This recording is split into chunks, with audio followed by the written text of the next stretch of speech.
Horacio Silvestre Quiroga Forteza fue un cuentista, dramaturgo y poeta uruguayo. Fue uno de los maestros del cuento latinoamericano, de prosa vívida, naturalista y modernista. Sus relatos a menudo retratan a la naturaleza con rasgos temibles y horrorosos, como enemiga de las circunstancias del ser humano. Ha sido comparado con el escritor estadounidense Edgar Allan Poe. Biografía. Infancia. De Horacio Silvestre. Horacio Silvestre Quiroga Forteza nació el 31 de diciembre de 1878, en la ciudad Salto, Uruguay, en el noroeste del país, sobre el río Uruguay. Fue el cuarto hijo del matrimonio de Prudencio Quiroga y Pastora Forteza. Por parte paterna descendía del caudillo riojano Facundo Quiroga. Su padre falleció cuando él contaba con tan solo 2 meses, cuando, tras una jornada de caza, al bajar de una embarcación se le disparó accidentalmente la escopeta. En 1891, Pastora Forteza se casó con Mario Barcos, quien fue el padrastro de Quiroga. Pero sufrió un derrame cerebral en 1896 que lo dejó semiparalizado y mudo. Se suicidó disparándose en la boca con una escopeta manejada con el pie justo cuando Quiroga, de 18 años, entraba en la habitación. Formación. Hizo sus estudios en Montevideo, capital de Uruguay, hasta terminar el colegio secundario. Estos estudios incluyeron formación técnica y general, y ya desde muy joven demostró interés por la literatura, la química, la fotografía, la mecánica, el ciclismo y la vida de campo. A esa temprana edad fundó la Sociedad de Ciclismo de Salto y viajó en bicicleta desde Salto hasta Paysandú. En esa época pasaba larguísimas horas en un taller de reparación de maquinarias y herramientas. Por influencia del hijo del dueño empezó a interesarse por la filosofía. Se autodefiniría como franco y vehemente soldado del materialismo filosófico. Simultáneamente también trabajaba, estudiaba y colaboraba con las publicaciones La Revista y La Reforma. Aún se conserva su primer cuaderno de poesías, que contiene 22 poemas de distintos estilos, escritos entre 1894 y 1897.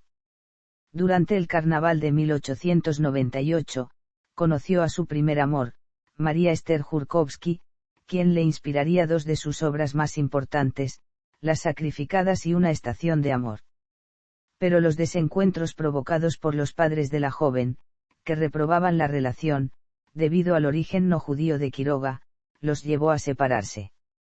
Viaje a París. En 1899, se fundó la revista de Salto. Después del suicidio de su padrastro, decidió invertir la herencia recibida en un viaje a París. Estuvo, contando el tiempo de viaje, 4 meses ausente. Sin embargo, las cosas no salieron como había planeado. El mismo joven que había partido de Montevideo en primera clase regresó en tercera, andrajoso, hambriento y con una barba negra a la cual ya nunca más renunciaría. Resumió sus recuerdos de esta experiencia en Diario de un viaje a París. Consistorio del Gay Saber. Misiones y Chaco. Reconocimiento. Misiones. En 1906 Quiroga decidió volver a su amada selva. Aprovechando las facilidades que el gobierno ofrecía para la explotación de las tierras, compró una chacra de 185 hectáreas en la provincia de Misiones, sobre la orilla del Alto Paraná, y comenzó a hacer los preparativos destinados a vivir allí, mientras enseñaba castellano y literatura. Durante las vacaciones de 1908, el literato se trasladó a su nueva propiedad, construyó las primeras instalaciones y comenzó a edificar el bungalow donde se establecería. Enamorado de una de sus alumnas, la adolescente Ana María Cires, le dedicó su primera novela, titulada Historia de un amor turbio. Quiroga insistió en la relación frente a la oposición de los padres de la alumna y por fin obtuvo el permiso para casarse y llevarla a vivir a Misiones con él. Los suegros de Quiroga, preocupados por los riesgos de la vida salvaje, siguieron al matrimonio y se trasladaron a Misiones con su hija y yerno. Así pues, el padre de Ana María, su madre y una amiga de ésta se instalaron en una casa cercana a la vivienda del matrimonio Quiroga. Un año después, en 1911, Ana María dio a luz a su primera hija, Egle Quiroga, en su casa en la selva. Durante ese mismo año, el escritor comenzó la explotación de sus yerbatales en sociedad con su amigo uruguayo Vicente Gozalvo y, al mismo tiempo, fue nombrado juez de paz en el registro civil de San Ignacio. Al año siguiente nació su hijo menor, Darío. En cuanto los niños aprendieron a caminar, Quiroga decidió ocuparse personalmente de su educación. Desde muy pequeños, los acostumbró al monte y a la selva, exponiéndolos a menudo, midiendo siempre los riesgos, al peligro, para que fueran capaces de desenvolverse solos y de salir de cualquier situación. Fue capaz de dejarlos solos en la jungla por la noche o de obligarlos a sentarse al borde de un alto acantilado con las piernas colgando en el vacío. El varón y la niña, sin embargo, no se negaban a estas experiencias, que aterrorizaban y exasperaban a su madre, sino que las disfrutaban. La hija aprendió a criar animales silvestres y el niño a usar la escopeta, manejar una moto y navegar, solo, en una canoa. Regresó a Buenos Aires. Ana María Cires se suicidó ingiriendo un sublimado empleado en el revelado fotográfico, que le provocó una agonía de 8 días en que fue atendida por Horacio. Muy afectado, apenas volvería a mencionar a su primera esposa. Tras el suicidio de su joven cónyuge, Quiroga se trasladó con sus hijos a Buenos Aires, donde recibió un cargo de secretario contador en el Consulado General Uruguayo en esa ciudad, tras arduas gestiones de unos amigos orientales que deseaban matarlo para liberarlo. A lo largo del año 1917 habitó con los niños en un sótano de la avenida Canning 164, alternando sus labores diplomáticas con la instalación de un taller en su vivienda y el trabajo en muchos relatos, que iban siendo publicados en prestigiosas revistas como las ya mencionadas, PBT, y Pulgarcito. La mayoría de ellos fueron recopilados por Quiroga en varios libros, el primero de los cuales fue Cuentos de amor, de locura y de muerte. La redacción del libro le había sido solicitada por el escritor Manuel Gálvez, responsable de Cooperativa Editorial de Buenos Aires, y el volumen se convirtió de inmediato en un enorme éxito de público y de crítica, y consolidó a Quiroga como el verdadero maestro del cuento latinoamericano. Al año siguiente se estableció en un pequeño departamento de la calle Agüero, al tiempo que apareció su celebrado Cuentos de la Selva, colección de relatos infantiles protagonizados por animales y ambientados en la selva misionera. Quiroga dedicó este libro a sus hijos, que lo acompañaron durante ese periodo de pobreza en el húmedo sótano de 2 pequeñas habitaciones y cocina-comedor. Con 2 importantes ascensos en el escalafón consular llegó también su nuevo libro de cuentos, El Salvaje. Al año siguiente, siguiendo la idea del consistorio, fundó Quiroga la Agrupación Anaconda, un grupo de intelectuales que realizaba actividades culturales en Argentina y Uruguay. Su única obra teatral se publicó en 1920 y se estrenó en 1921, año en que salía a la venta Anaconda y otros cuentos, otro libro de cuentos. El diario argentino La Nación comenzó también a publicar sus relatos, que a estas alturas gozaban ya de popularidad. Colaboró también en la novela semanal. Entre 1922 y 1924, Quiroga participó como secretario de una embajada cultural a Brasil y, de regreso, vio publicado su nuevo libro, El Desierto. Por mucho tiempo el escritor se dedicó a la crítica cinematográfica, teniendo a su cargo la sección correspondiente de las revistas Atlántida, El Hogar y La Nación. También escribió el guión para un largometraje el cual jamás llegó a filmarse. Poco tiempo después, fue invitado a formar una escuela de cinematografía. El proyecto, financiado por inversionistas rusos y que contaría con la inclusión de Arturo S. Maam, Gerchunov y otros, no prosperó. Regresó a Misiones. Poco después, Horacio regresó a Misiones. Esta vez nuevamente enamorado, esta vez era de una joven de 17 años, Ana María Palacio. Quiroga intentó convencer a los padres de que la dejasen ir a vivir con él a la selva. La negativa de estos y el consiguiente fracaso amoroso inspiró el tema de su segunda novela, Pasado Amor, publicada en 1929. Finalmente, cansados ya del pretendiente, los padres de la joven la llevaron lejos y Quiroga se vio obligado a renunciar a su amor. En una parte de su vivienda, Horacio instaló un taller en el que comenzó a construir una embarcación a la que bautizaría Gaviota. En su casa, ahora convertida en astillero, fue capaz de concluir esta obra y, puesta ya en el agua, la pilotó río abajo desde San Ignacio hasta Buenos Aires y realizó con ella numerosas expediciones fluviales. Segundo matrimonio. A principios de 1926 Quiroga volvió a Buenos Aires y alquiló una quinta en el partido suburbano de Vicente López. En la cúspide misma de su popularidad, una importante editorial le dedicó un homenaje, del que participaron, entre otros, figuras literarias como Arturo Capdevila, Baldomero Fernández Moreno, Benito Lynch, Juana de Ibarbourou, Armando Donoso y Luis Franco. Amante de la música clásica, Quiroga asistía con frecuencia a los conciertos de la Asociación Wagneriana, afición que alternó con la lectura incansable de textos técnicos y manuales sobre mecánica, física y artes manuales. Para 1927 Horacio había decidido criar y domesticar animales salvajes, mientras publicaba su nuevo libro de cuentos, Los Desterrados, que es considerado el más logrado. Quiroga ya había fijado los ojos en quien sería su último y definitivo amor, María Elena Bravo, compañera de escuela de su hija Egle, que sucumbió a sus reclamos y se casó con él en el curso de ese mismo año sin siquiera haber cumplido 20 años. Amistades. Además de los ya mencionados Leopoldo Lugones y José Enrique Rodó, el labor de Quiroga en el ámbito literario y cultural le granjeó la amistad y admiración de grandes e influyentes personalidades. De entre ellos se destacan la poeta argentina Alfonsina Storni y el escritor e historiador Ezequiel Martínez Estrada. Quiroga llamaba cariñosamente a este último, mi hermano menor.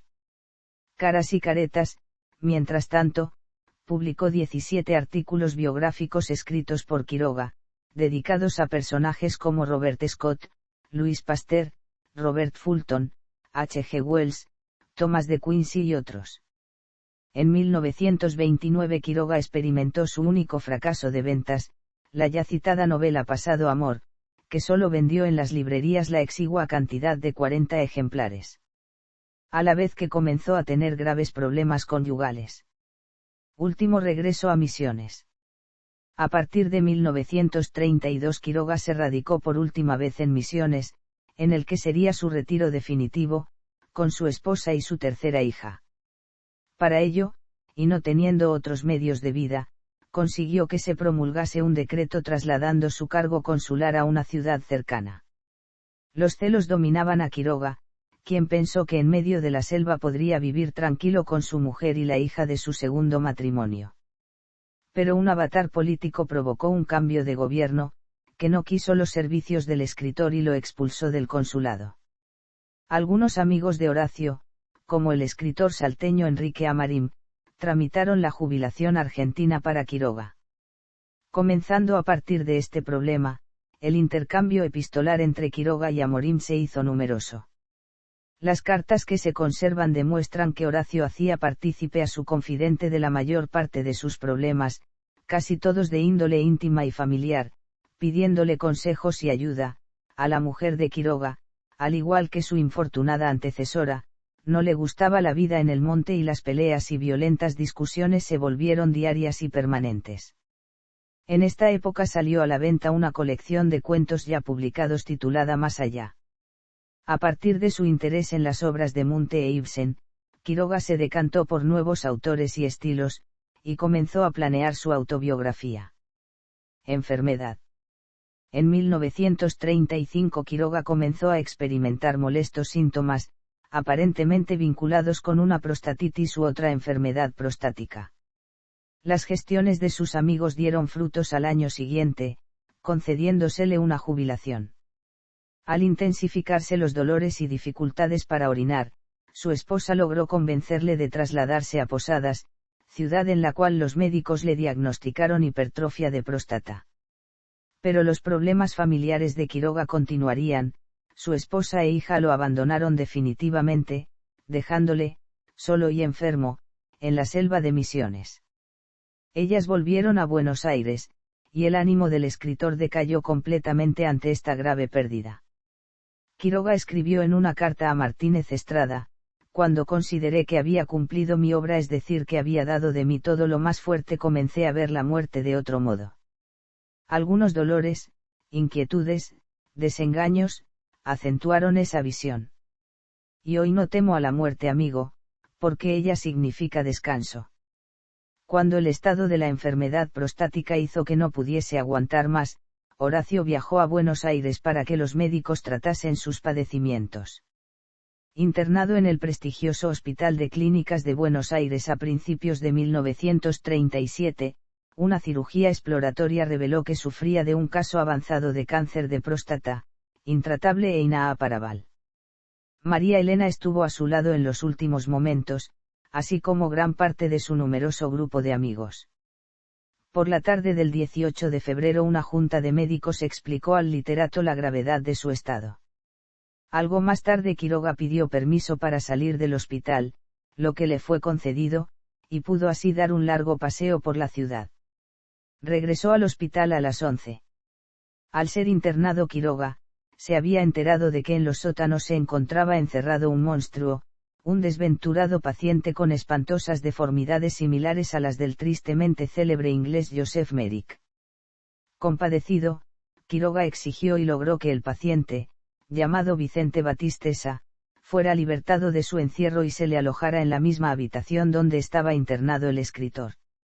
Como era de esperar, Batistessa se hizo amigo y rindió adoración eterna y un gran agradecimiento al gran cuentista, por su gran gesto humano.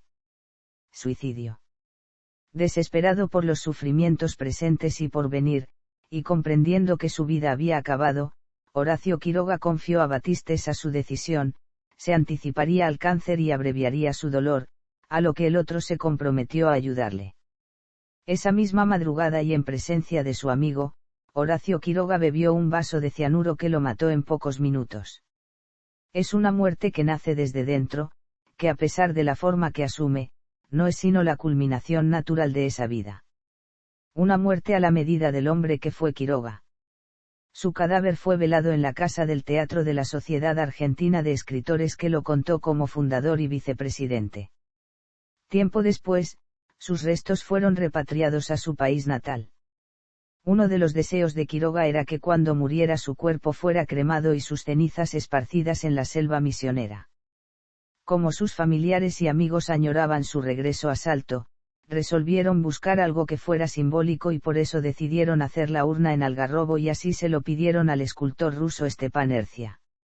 Ercia estuvo 24 horas trabajando en esta pieza, que se encuentra en el Museo Casa Quiroga en Salto, Uruguay. Sus 3 hijos también se suicidaron. Egle un año después, en 1938, Darío en 1952 y María Elena en 1988. Alfonsina Storni le dijo a un amigo que la compasión era indigna frente a un hombre como Quiroga. Ante su muerte escribió: morir como tú, Horacio, en tus cabales. Y así como siempre en tus cuentos, no está mal. Un rayo a tiempo y se acabó la feria. Allá dirán. No se vive en la selva impunemente. Ni cara al Paraná. Bien por tu mano firme, gran Horacio.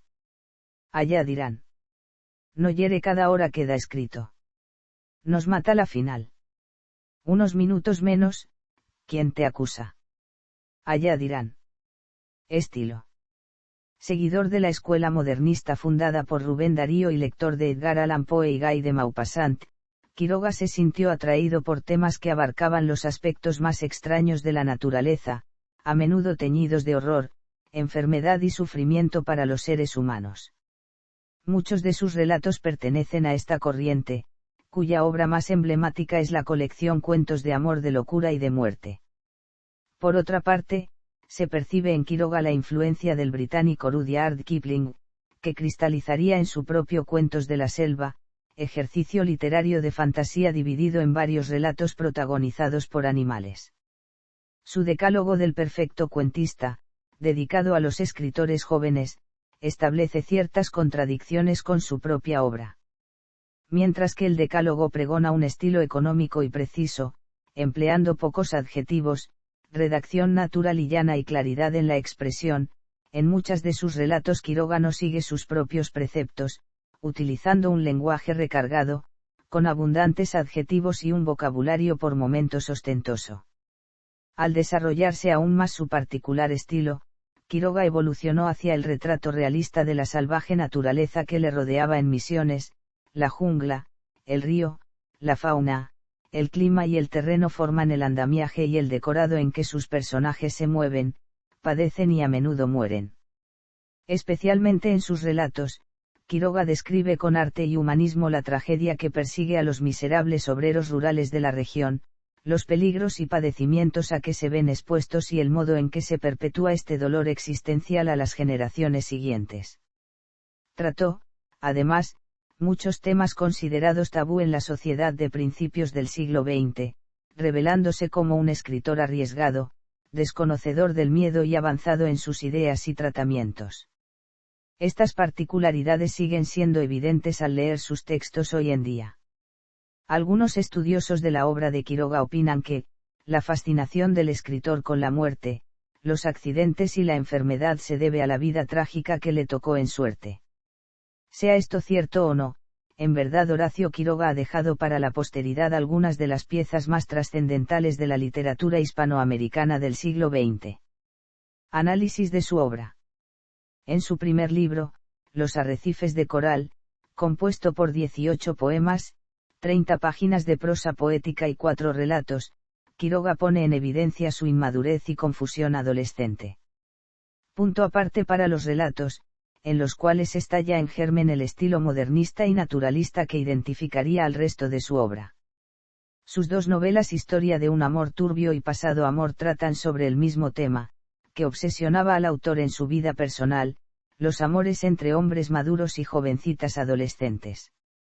En la primera de ellas Quiroga divide la acción en 3 etapas. En la primera, una niña de 9 años se enamora de un hombre adulto.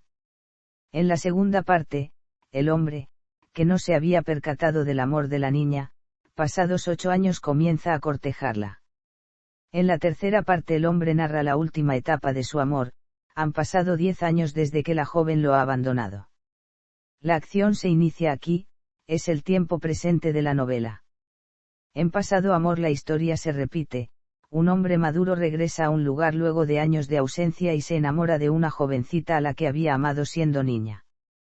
Conociendo la historia personal de Quiroga, se evidencian las características autobiográficas de ambas novelas, hasta el nombre de la protagonista de Historia de un amor turbio es Egle. Los avatares sentimentales de Quiroga con muchachas muy jóvenes pueblan el drama de estas dos novelas, con especial hincapié en la oposición de sus padres, rechazo que Quiroga había aceptado como parte integrante de su vida y con el que debió lidiar siempre. Dejando a un lado el teatro de Quiroga, poco difundido y al que los críticos siempre han llamado, un error, lo más trascendente de su obra son los cuentos cortos, género en que el autor alcanza la madurez, impulsando en el mismo sentido a toda la narrativa latinoamericana. Es Horacio Quiroga el primero que se preocupa por los aspectos técnicos de la narrativa breve, puliendo incansablemente su estilo hasta alcanzar la casi perfección formal de sus últimas obras. Claramente influido por Rubén Darío y los modernistas, poco a poco el modernismo del oriental comienza a volverse decadente, describiendo a la naturaleza con minuciosa precisión, pero dejando en claro que la relación de ella con el hombre siempre representa un conflicto. Extravíos, lesiones, miseria, fracasos, hambre, muerte, ataques de animales, todo en Quiroga plantea el enfrentamiento entre naturaleza y hombre, tal como lo hacían los griegos entre hombre y destino.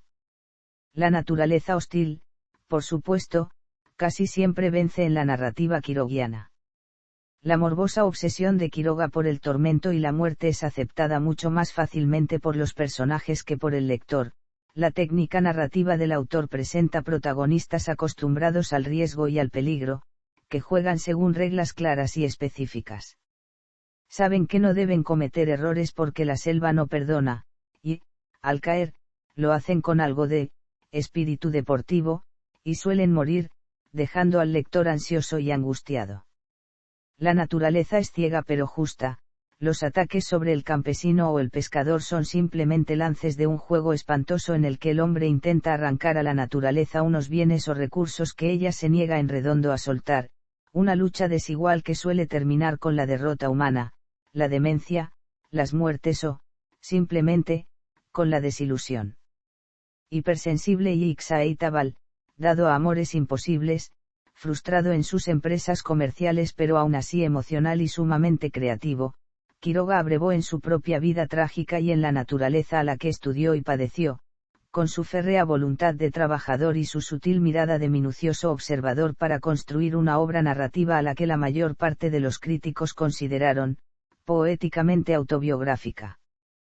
Tal vez en este, realismo interno, orgánico, de las piezas de Quiroga resida el irresistible encanto que aún hoy ejercen sobre los lectores, que, sin darse cuenta, descubren en sus páginas la verdadera naturaleza del escritor que, tal vez como muy pocos en la literatura latinoamericana, fue capaz de susurrar sus propias palabras al oído, aunque a veces el murmullo se transforme en un grito desesperado. Se considera que fue el primer crítico cinematográfico uruguayo. En su labor se nota la asociación de Hollywood con la falta de creación y libertad artística, y la cinefilia como resistencia.